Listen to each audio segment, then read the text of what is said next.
एक गांव में दो बहन रहती है, नौटी और टीना। नौटी बड़ी रहती है और टीना छोटी रहती है। नटखट होने के कारण नौटी का नाम जो है सो नौटी रखा गया, और टीना जो थी वो बहुत सिंपल और सुंदर थी, तो इसलिए जो है तो उसका नाम टीना रखा। दोनों बहन की शक्ल एक ही जैसी थी, लेकिन स्वभाव दोनों के अलग अलग थे।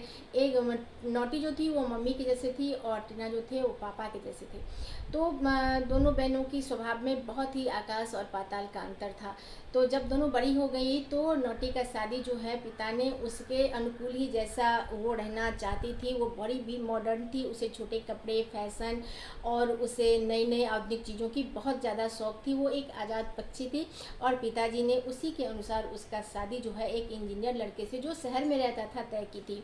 और ये बात सुनकर जो है नौटी को बहुत ही ज़्यादा जो है गुस्सा आ जाता है, और वो शादी करना नहीं चाहती। तो वो अपने बहन से कहती है कि मैं जो हूँ सो ये शादी करना नहीं चाहती। तो उसकी बहन बहुत घबरा जाती है और कहती है कि तुम शादी क्यों नहीं करना चाहती, पापा ने तुम्हारे लिए इतना अच्छा रिश्ता देखा है, तुम शादी कर लो। तो वो बोलती है कि मैं मरना पसंद करूँगी टीना, पर मैं शादी नहीं कर सकती, वो ऐसा कहती है।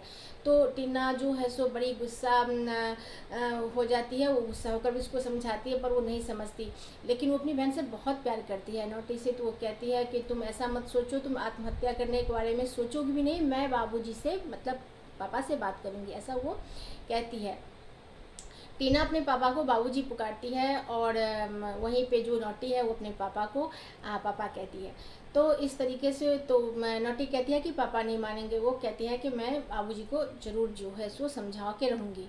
लेकिन वो बोलती है कि अगर तुम बाबूजी को कहोगी तो गुस्सा हो जाएंगे और ज़बरदस्ती मेरी शादी जो है वो करवा कर ही रहेंगे। इसलिए मैं तुम्हें एक आइडिया देती हूँ, तुम इस तरह से मेरी मदद कर सकती हो बहन, नहीं तो मैं आत्महत्या कर लूँगी, ऐसा कहती है। तो टीना बड़ी सुलझी हुई रहती लड़की है, और बड़ी सीधी शादी है, तो वो जो है सो वो डर जाती है, और वो कहती है कि कुछ भी हो जाए तुम आत्महत्या मत करना, तुम मुझे जो कहोगी मैं वही करूँगी।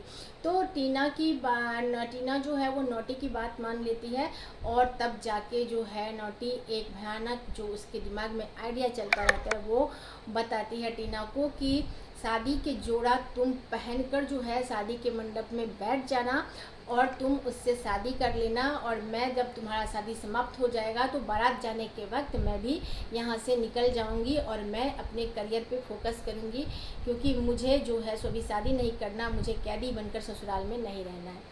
ये बात सुनकर जो है सो बहन के जान जाने के डर से जो है सो टीना मान जाती है, और इसी तरह वह दुल्हन के जोड़े में जाकर बैठ जाती है लड़के के साथ, और लड़के के साथ उसकी शादी हो जाती है, और वो पहुंच जाती है ससुराल। और इधर नौटी जो रहती है वो चली जाती है शहर, और वहाँ पर जाकर वो अपनी दुनिया में जो है वो खो जाती है। और इधर जो है सो सारे समस्याओं का डर, इतना बड़ा झूठ जो उसने किया है, टीना ने झूठ बोला है, और टीना को बहुत डर लग रहा था कि मैंने तो इस लड़के को धोखा दिया है, अब मैं अपनी सारी सच्चाई इसे कैसे बताऊं, अगर मैं इन्हें बता दूंगी तो इनके जीवन में जो है वो भूचाल आ जाएगा। लेकिन वो इसी तरह के गुंधुन में पड़े हुए बहुत ही परेशान टीना जो है सो ससुराल में पहला कदम रखती है, और वहाँ पर जितने भी उनके ससुराल वाले रहते हैं बड़े मॉडर्न रहते हैं, बड़े ही आजकल के जितने भी सभी छोटे छोटे कपड़े, सारे घर में जो है सो आधुनिक सामान से भरा बहुत बड़ा घर, बहुत ज़्यादा रईस लोग रहते हैं। तो ये सब देखकर जो है सो टीना सोचती है कि मैंने इनको धोखा दिया है, ये लोग तो बहुत ही अच्छे हैं। टीना के बड़े ही आदर सत्कार से उनकी जो है गृह प्रवेश कराते हैं, और जब टीना अपने कमरे में जाती है तो बहुत दुल्हन से भी ज़्यादा सुंदर उसका कमरा सजा होता है। टीना ये सब देखकर जो है सो बहुत ज़्यादा और भी ज़्यादा परेशान हो जाती है कि मैं अब इन्हें किस तरह से बताऊं कि मैं कौन हूँ, मैं जो हूँ सो नौटी नहीं हूँ, और मेरा नाम टीना है। तो ये ऐसे ही विचार करते करते वो बिस्तर पे बैठी रहती है। तब उसका पति जब घर में आता है, उस वक्त जब दोनों पास में बैठते हैं तो वो जैसे उसका घूंघट उठाने लगता है टीना का, तो वो अब अपने पति से कहती है कि रुक जाइए, आप मुझसे थोड़ा दूर में बैठिए, मुझे आपसे एक बात करनी है, आपको सच्चाई बतानी है। तो वो कहती है कि तुम मेरी पत्नी हो, बेझिझक नौटी तुम मुझे बता सकती हो कि कैसे जो है सो क्या बताना है तुमको, तुम क्यों परेशान हो।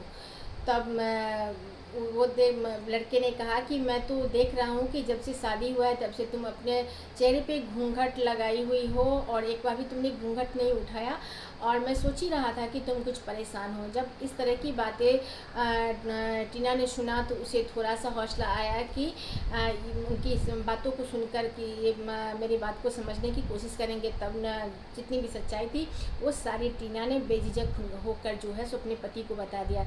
ये सब सुनकर उसके पति को चेहरे पे मुस्कान आ गया और उसने कहा कि मुझे तो तुम बहुत ही अच्छी लगी और तुम्हारे संस्कार भी बड़े ही अच्छे लगे, क्योंकि मैं तुम्हें देख रहा था शादी से अभी तक जो जितने भी रस्में तुमने की है वो आजकल की लड़कियां नहीं करती हैं, और जो आजकल की मॉडर्न लड़कियां होती हैं इस सभी बातों को वो दकियानुसी समझती है, और तुमने बड़े ही धर्म के हिसाब से अपने विधि विधान का तुमने पालन किया है। और मुझे तो शुरू से ही ऐसी ही लड़कियां पसंद थी जो साधारण हो, सुलझी हुई हो और सादगी से भरी हो। ये सुनकर जो है सो टीना के मन में थोड़ा शांति हुआ और वो बहुत खुश हुई, और उसने कहा कि मैं चाहती थी कि मेरे रिश्ते का बुनियाद जो है वो झूठ पे ना टिका हो, और मैं इसीलिए आपको सारे सच्चाई अपने रिश्तों को आगे बढ़ाने से पहले मैं आपको बताना चाहती थी। तो इस तरह से जब टीना ने बता दिया तो ये सारी बातें जाकर उसके पति ने अपने घर वालों को बताया, और उनके सारे घर वाले ने कहा कि मैं तो आजकल के ज़माने के हिसाब से नौटी को पसंद किया था, लेकिन तुम मेरे घर आई हो और तुम में इतने अच्छे संस्कार हैं जो मैंने देखे हैं हम लोगों ने, मुझे तुम बहुत पसंद हो।